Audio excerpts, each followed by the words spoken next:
Hello everybody, good afternoon, good morning.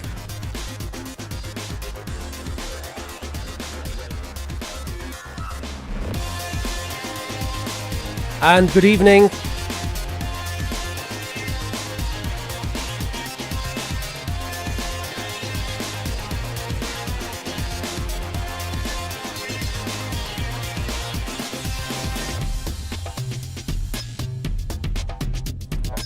Hello to Ravi Vibhu, hello So, hello Mr. Happy. Someone has predicted the stream. Hello Kaleem, hello Edvar, hello Rashim, Murray, Strat, Mansour, Hamid, Lolly in France. Sule, Joanna, Omid, Daniele Pesky. Hello.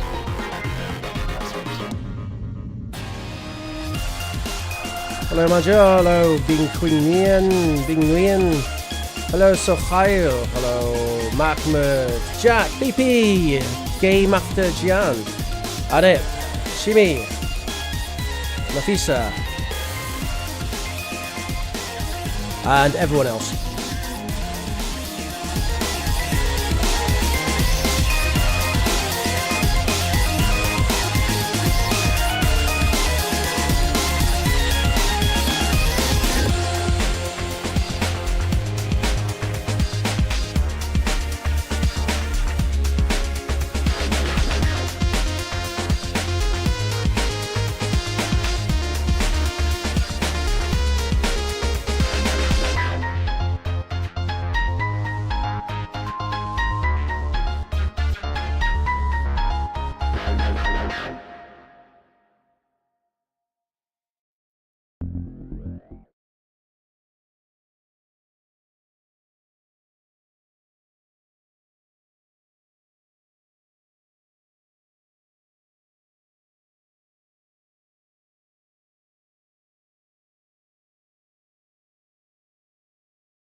Hello, sorry about that. Hello.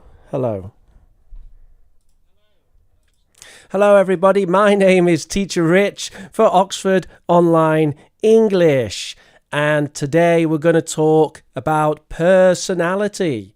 This is a stream which I've done before, so if you remember anything from the stream, no spoilers in the chat, but this stream I did about 3 years ago. We did this stream before.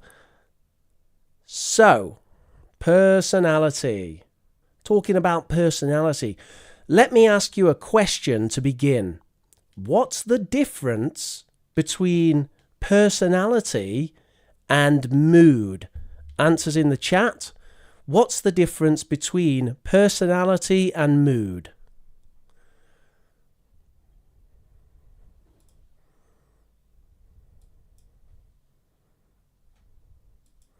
Answers in the chat. So we're interacting in the chat, which is over there on PC, or if you're on a mobile device, that's down below. Romelia says personality is permanent, mood is temporary. One person says stable and unstable. Personality is character, mood is feelings, mood is emotion, mood is how you feel. Okay. So more or less that's the right idea. Personality is a part of you which maybe changes, but a little. Doesn't change a lot. And mood kind of changes a lot, right? You can be happy and then sad so quickly. So today we're going to look at personality. So my next question is, how do we measure personality? Like, let's consider a personality adjective like lazy. How do we measure how lazy someone is?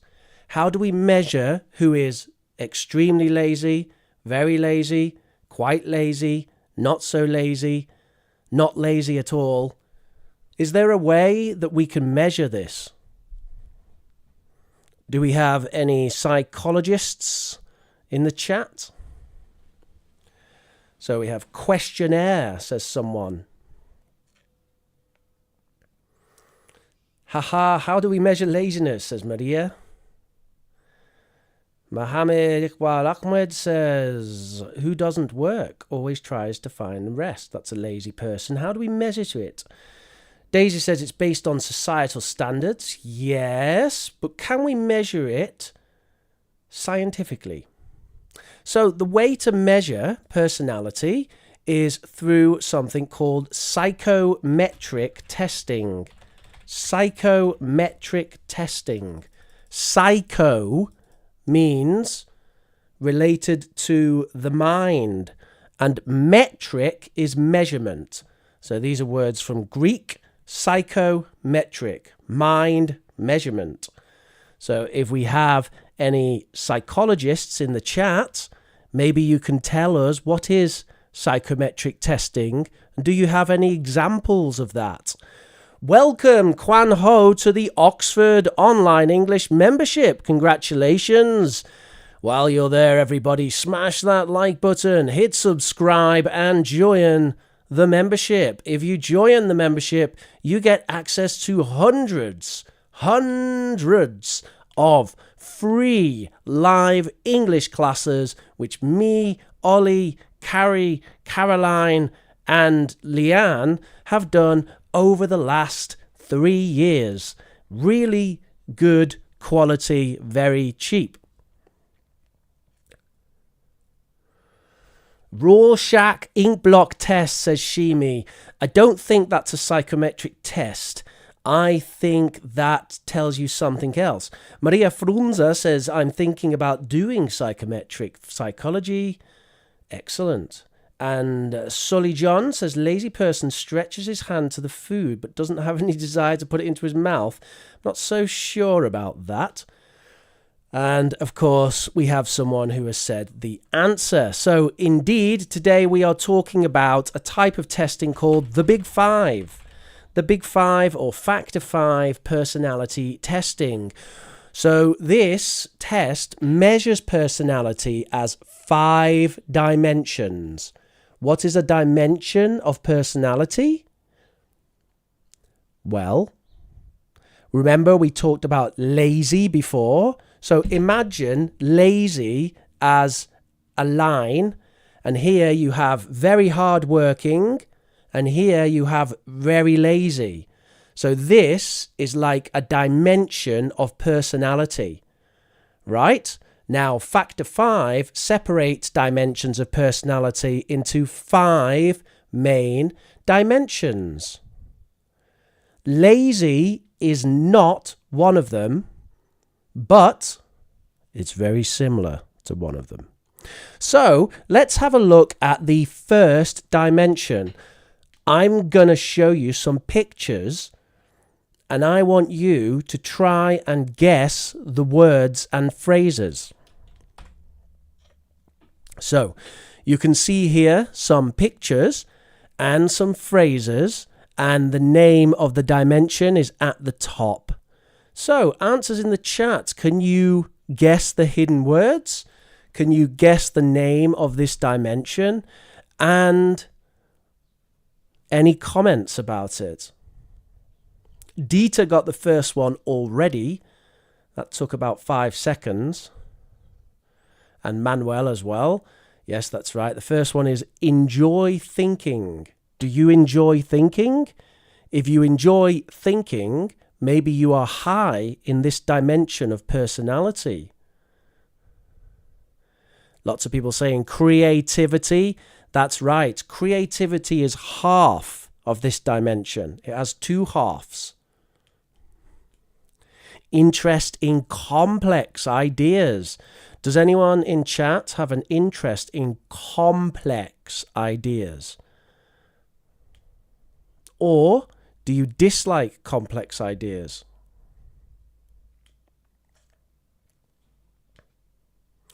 And thinking differently. Thinking differently. So what is the missing word Anyone? Someone said innovative. Innovative would be related, but that's not the word we're missing.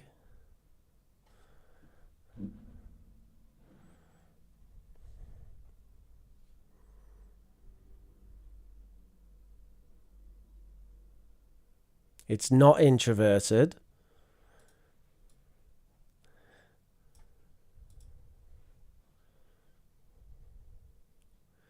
Intelligence, or in this case, intellect. So, yes, indeed, intellect or intelligence and creativity. Intellect and creativity. The correct name for this dimension is openness, but I don't like the name openness because openness sounds like an open person socially, but this dimension is not about being an open person socially. This is about intellectual openness. That means you want to learn, you want to explore, you want to experience new ideas, new theories. You like talking about art, you like making art, you like thinking of new ideas. If there is a button that says do not press, then you must press it to find out. If someone says try this food and it's something so weird, then you have to try it because you're so interested in exploring new ideas and new experiences. So people who are very high in this dimension, they are good scientists, philosophers, thinkers, artists. We have Leonardo da Vinci, we've got Salvador Dali, we have Socrates here. Obviously, this sounds pretty good, right? Everyone wants to be intelligent and maybe creative. But tell me, what is the disadvantage of having high openness? So high intellect and creativity. What's the bad side? Answers in the chat. What do you think?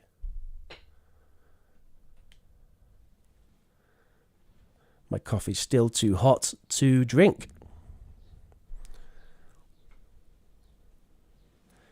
Shimi, have you watched this lesson before? I've never seen anyone get it that fast. Or do you know about psychology? So the problem with high openness is you get bored easily. Get bored easily. People who are very high in openness do not want to clean the toilet. They don't want to do a repetitive job. They like to change jobs often because they get bored. So, the alternative, if you're very low in openness, you don't get bored. You're just happy doing whatever. So there is a downside to having high intellect and creativity. You just get bored.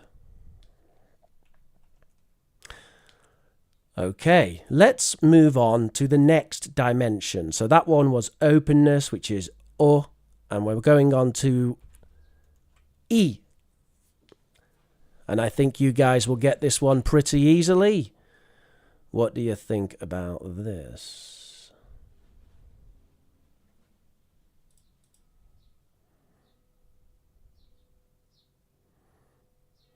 Yeah, lolly, you never get bored learning English. Well, that's my job. My job is to make the lessons constantly interesting. So we have people saying extrovert. Can you tell me the noun for extrovert? Maria del Carmen, lolly, Pavia. Oh, Pavia has it. It's extroversion. Well done, Pavia. We've got Julia Guitar says enjoys public speaking. No, Kelly, they still have to practice, but people with a lot of intelligence, they learn quicker. They learn things quicker. It's IQ.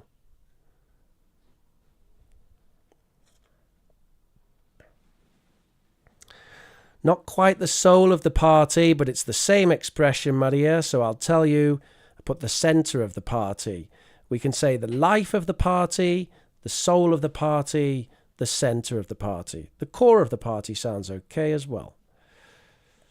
Hates being left out, that's right, and that is correct, but Shimi has almost exactly what I wrote there, which is hates being alone. I've put hates being lonely. So people who are high in extroversion do not want to spend time alone. They like telling stories and they enjoy socializing. So tell me in the chat here, do we have any extroverts? Do we have any introverts? Maria says gregarious personality. That's right. Someone who is high in extroversion is gregarious.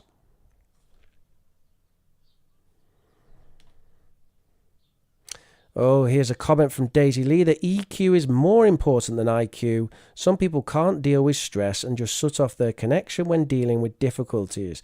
Yes, Daisy Lee, and EQ is related partly to intelligence, but also related to the fifth trait, the fifth dimension of personality. That's the last one. So we'll talk about that at the end of the class. The personality trait related with EQ.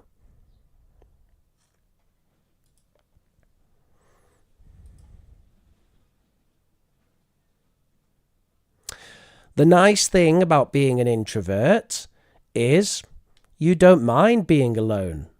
So I'm an introvert, although 15 years of communicative language teaching has made me quite gregarious as well.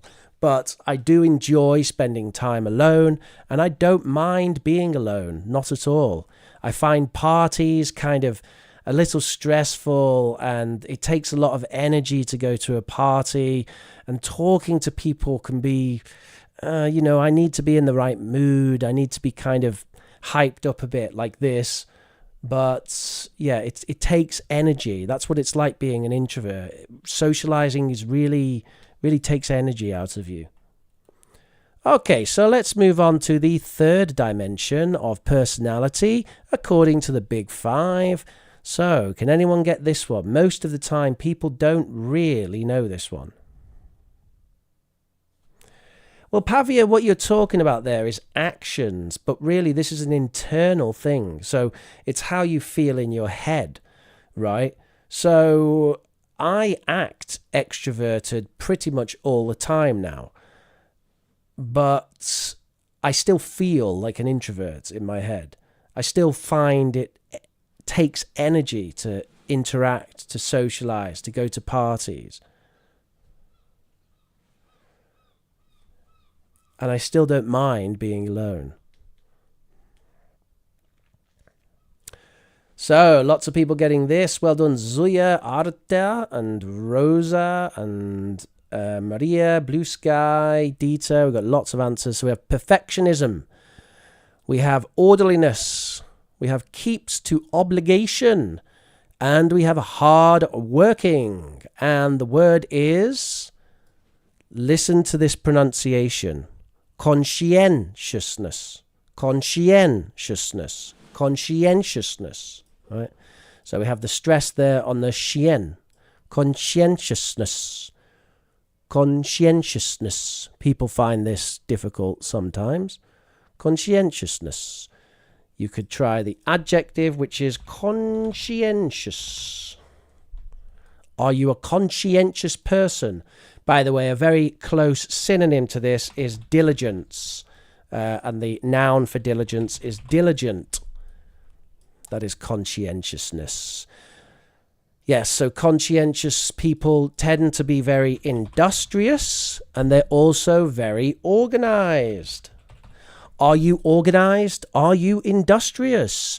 Do you like to work? Do you find it easy to start working? Do you get your list of things to do, you get it done? Done, done, done, done. If so, then you're high in hard-working conscientiousness. And let me tell you, there's something very, very positive about this dimension. This dimension correlates with an important measure of success. Correlate means if conscientiousness is high, then something else also is normally high. And that is money. So the correlation between conscientiousness and money is about 70%. That means if you are in the top 10% of conscientious people in the world, then probably you're in at least the top 20% of people who earn money in the world, right? So anyone who's a billionaire who made their money themselves is probably in the top 1% of conscientiousness. Anyone who made themselves into a billionaire or millionaire even. So it's very, very good for money. So what's the problem? What's the problem with conscientiousness? There is a problem. What is the problem? If you have really high conscientiousness, why could that be negative? What could be the problem about that? Rosa says, I am conscientious. Use the adjective there, Rosa. I'm conscientious and I have an overthinking problem. So overthinking is related to openness, but also it's related to the final dimension that we will talk about later.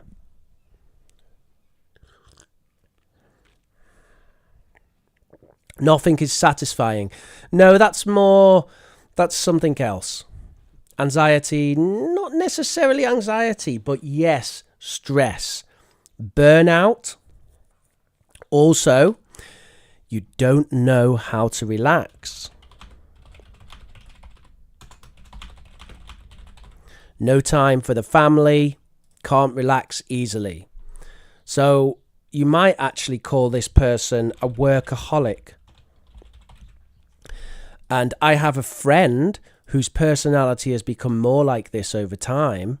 His name is Neil, and I run a podcast with him for teachers called Education Language Teaching Under the Covers. That's ELT, Under the Covers. You can find us on Spotify, YouTube, Apple Music, and all kinds of places. So my partner on that podcast is a workaholic. He didn't used to be, so his personality has changed. So your personality can change over time.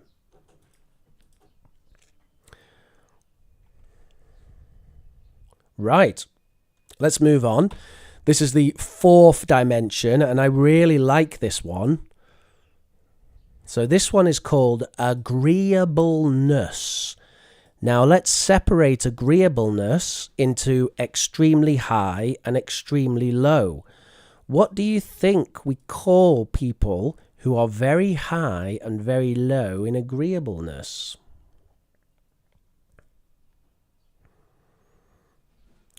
Yes, lolly lolly, they are very polite. Iman, that's right, they can't say no. And we have friendliness. This is all agreeable. People who are very high in agreeableness are agreeable. But then we have the opposite called disagreeable. Disagreeable. And here we have assertiveness and stand up for yourself. And perhaps we say here, it's easy to say no for these people. Easy to say no. So this is a really interesting personality dimension, because normally with these dimensions, you always want to be higher, right? Like everyone wants to be intelligent and creative. Everyone wants to be like the life and soul of the party. Everyone wants to be wealthy and hardworking. But does everyone want to be agreeable? Well, you have a lot of friends. People like you a lot. You're a very nice person. But sometimes maybe you want to be disagreeable. You want to be the badass who says, no, you can't do that. Stop. Right? So some people find it difficult to be that person. Now, I'm a teacher, so obviously I have to do this. And actually, I'll tell you, I'm very far on this side. I am actually a very, very disagreeable person. So naturally, my natural personality is to be very disagreeable. I have to remind myself to be polite. And I have to make an effort to be friendly. And I find it very easy to say no. So that's just some insight into my personality. But I have friends who are on both these sides. And you really need to try to balance this one. You need to try and balance it. So it's important that you are able to do both. You need to be very polite and friendly and nice with people, obviously, because actually this dimension is also related to motherliness. So it's kind of a motherly quality. The protective, caring mother looking after her child. So you might actually see here, there's a bit of a sort of, we might say feminine on the left as a kind of stereotypical association. We have feminine on the left, and on the right we have kind of masculine as a sort of, again, a stereotypical association. You'll notice that I do have one lady on the left, on the right there. That's Margaret Thatcher. But the other pictures are men. And then on the left, you can see there's more ladies. But we do have men. We've got Michael Palin. He's a very, very nice man. A very, very polite, lovely person.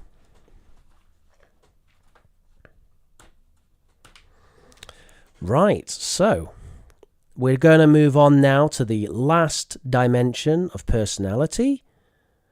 And this one's bad. Real bad. So this is related to what you mentioned before, Daisy, and someone else mentioned it. It's related to dealing with stress, nervousness, anxiety. So we've got panic, worry, rumination. What is rumination? Can anyone give a definition for rumination? Not quite distress, although I could put distress, but look at his eyes. Look at Fry's eyes. What's he doing? He's kind of like, really? Really?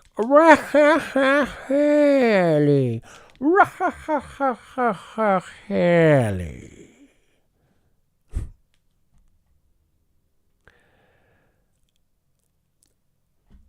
It's distrust. And the word is neuroticism. Neuroticism, which we call the negative emotional dimension. Basically, it's negative, the experience of negative emotion. Daisy, it's more than that. Rumination is not only pondering something, but it's pondering over a negative thing. So when you're ruminating, it's like you're going over a negative experience in your mind. Like you're thinking about something embarrassing that happened. And you just think about it and think about it and think about it. Or you're thinking about something painful. And that's rumination. So this is neuroticism, the negative emotional dimension. I'll tell you again, I am extremely high in neuroticism. You might not think that, but I am. So I'm very, very low in agreeableness and high in neuroticism. Which basically means I'm a paranoid, lunatic sociopath. Not really, but my personality is a bit like that. So, neuroticism. Neuroticism is associated with depression, anxiety, mental health issues, paranoia, all kinds of stuff. So if you're very, very high in neuroticism, it's pretty bad, or it can be pretty bad, difficult to deal with. So let's be contrarians. Let's play devil's advocate. What is the advantage of being a neurotic? What is the positive thing about having high neuroticism? What do you think? Yeah, I can't read your name, but you're absolutely right that people high in neuroticism have a tendency to use alcohol and drugs because they use alcohol and drugs to overcome those issues. Pavia says, are you all right? I can see dark green marks under your eyes. Really? What dark green marks? What's going on here? Dark green marks? Oh, you mean this here? This stuff? That? Blech. That's called being old and not sleeping. Everyone has that, Pavia.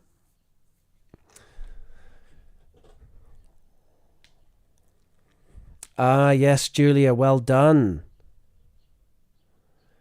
The advantage is no one wants to invite you, says Lolly Lolly. Not necessarily. You can be very neurotic, but also extremely agreeable and extroverted. You could be an extroverted, agreeable neurotic. So people would love you, but you would find everything stressful. So the advantage, the positive side to neuroticism is you play it safe. Don't take risks. You don't trust scammers. So it's very difficult to scam a neurotic. It's very difficult to socially trick a neurotic because they don't trust you. So if you go up and you try to scam someone to give you money, the neurotic is instantly like, I don't know about this guy. Right? So high neuroticism actually protects you.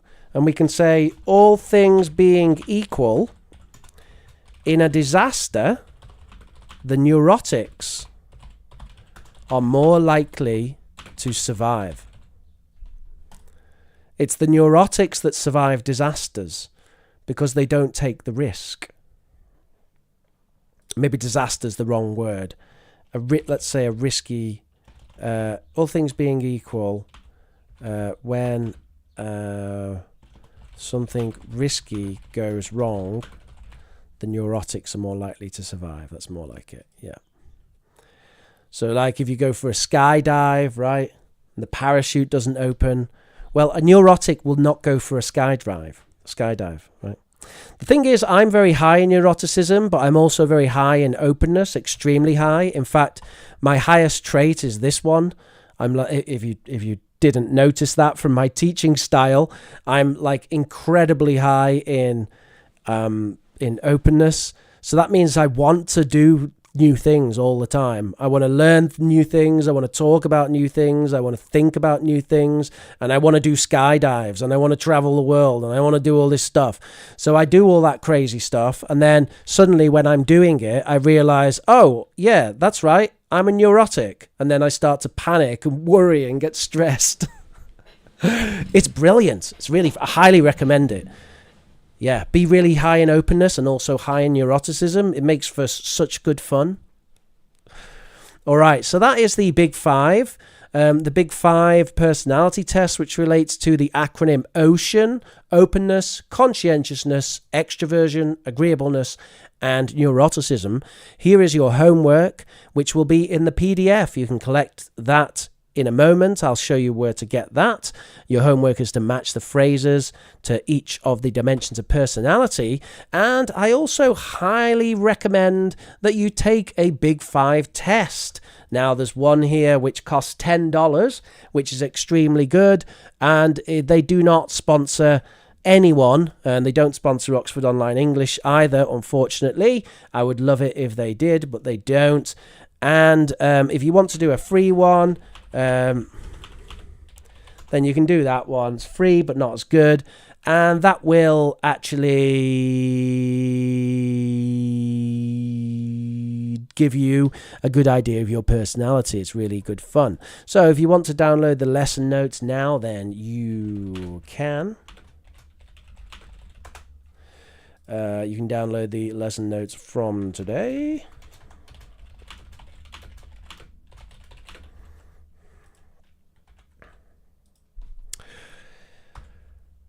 And we are into question time, but just before I do that, you can take online classes here with Oxford Online English. Do check that out. You can book your first class for just €5.99, extremely cheap. And all of our teachers are incredibly professional and well qualified. Also, I will be streaming on my own channel, which is youtube.com/ProfessorRich. And today we'll be talking about describing people, which is a follow-on from this topic. And that stream will start in 25 minutes. So I hope to see you there. In addition, please join our English Learners Chat on Skype. We have a lovely community and we message each other and talk about English, and it's fun. And that's where you can find out many interesting things that I'm doing and that other people are doing while they learn English. And now we're on to question time. Thank you, everybody. So what questions do we have? I will give you 15 minutes of questions, and then I'm going to have a little break before I start streaming on my channel. Okay, so questions. What we got? Any questions about learning English? Oh, we had another new member. Welcome, Gideon Alves de Costa. That sounds like a Brazilian or Portuguese name. Obrigado. How are you doing, Gideon? Welcome to the membership.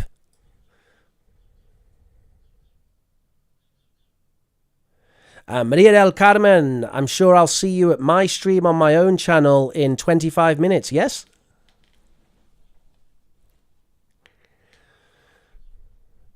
What's the meaning of obligation? Obligation is duty, things you have to do, what you must do. Yeah, that's it. Obligation. How can I increase my vocabulary to push my fluency? Right, increasing your vocabulary to push fluency. 1. Learn phrases, not individual words. 2. Learn phrasal pronunciation, not individual word pronunciation. Number 3. Say common and useful phrases out loud. 4. Practice personalizing useful phrases. So, for example, a useful phrase is I'm gonna plus verb, right? Now here is something you could practice. I'm gonna cook a steak today. I'm gonna go to the shops later. I'm gonna speak to my girlfriend tonight. I'm gonna clean my room tomorrow. I'm gonna go on holiday in August. I'm going to go camping in August. I'm going to see my friends in August. I'm going to have a barbecue on the beach sometime. I don't know when I'm going to have a barbecue on the beach, but I'm going to have one at some point. And I'm going to invite loads of people.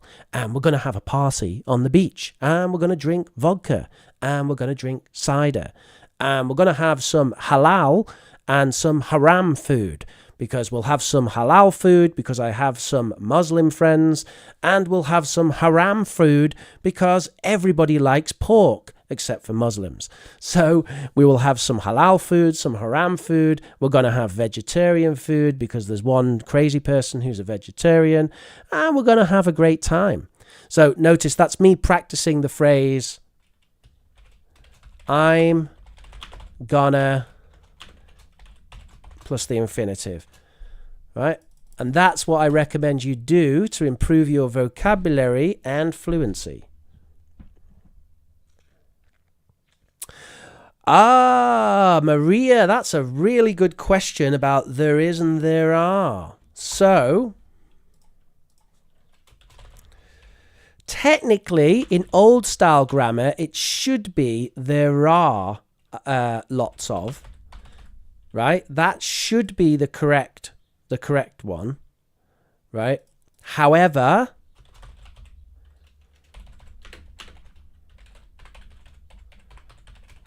in modern English, when people are speaking, they often say there's for both. So there's lots of people. There's lots of things to do. There's many things to do, right? So people often say there's for singular and plural when speaking. Although traditional grammar says it should be there are. Other questions? Could you please pronounce the big five of today's lesson? Yep. Openness, conscientiousness, extroversion, agreeableness, neuroticism. Is there a membership to learn these things? Well, you can certainly join the membership on this channel, Nafisa, Oxford Online English. That's very cheap, and you will get access to hundreds of quality 1-hour English lessons. There are hundreds of them.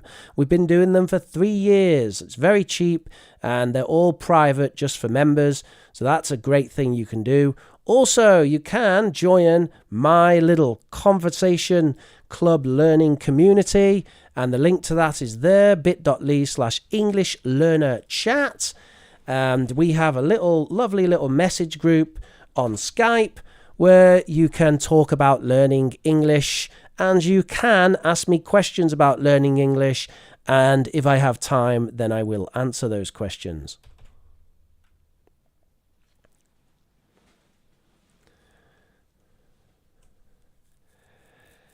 Well, iphobia, that means all of personality, doesn't it?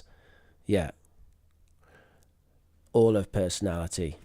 But quite honestly, the people who have most success with the ladies, it depends. How do you measure success? Are you looking for the one true love, the perfect person for you? Or do you want to get involved in American hookup culture and Tinder and all that nonsense? Depends what you want, doesn't it? All right, Dr. Archie, thank you very much for coming. It's a shame that you can't make the Professor Rich stream today.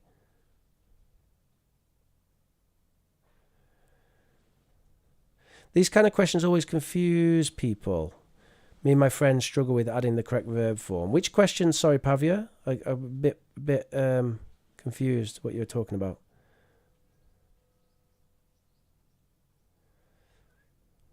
It's not only American English, Manuel. We do it as well. What a cute cat. My friend, how to get this. What cat? Oh, what? You mean this? That's AI generated. I used AI to generate it, so it's mine. Copyright me.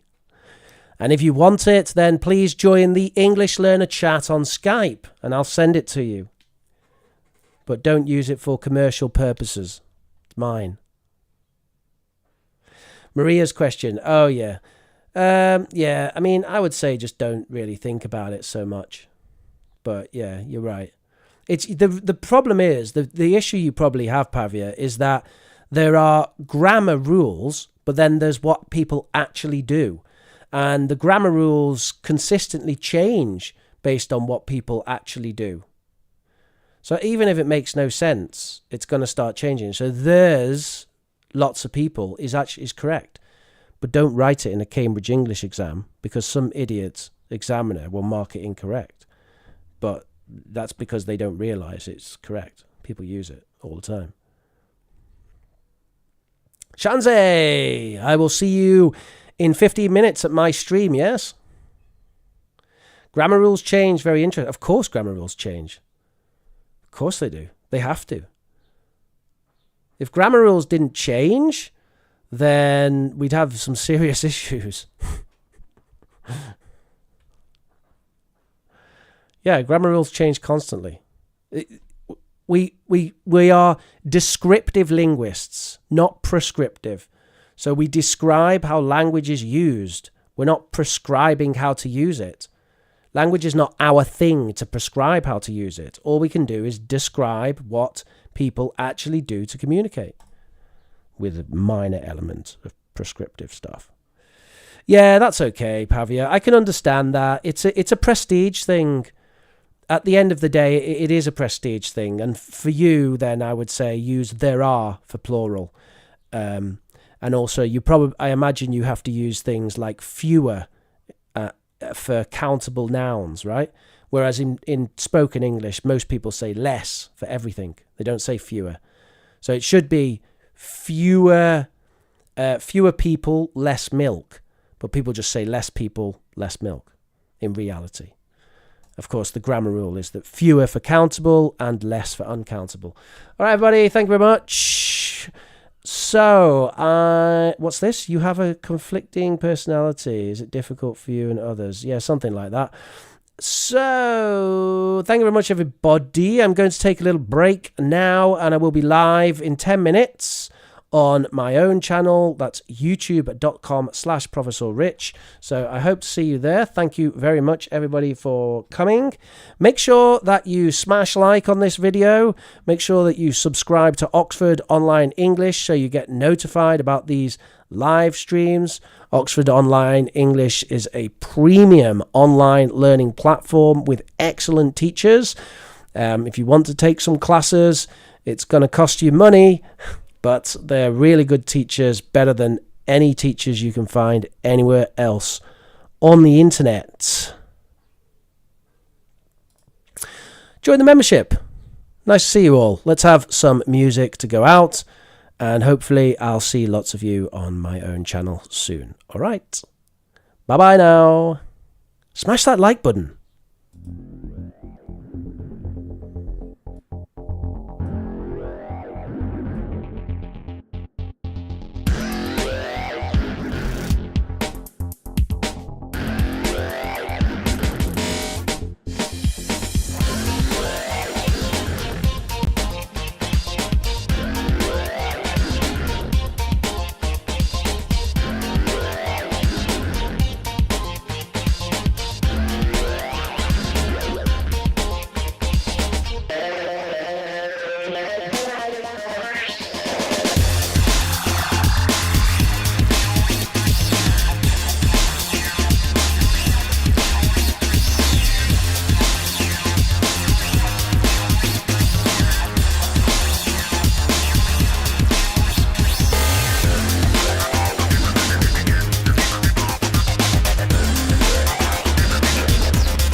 Thank you very much, everybody. Have a lovely day, a lovely week. Hopefully I'll see you again today, but if I don't, please do enjoy yourself. Lovely to see you all. Good luck learning English.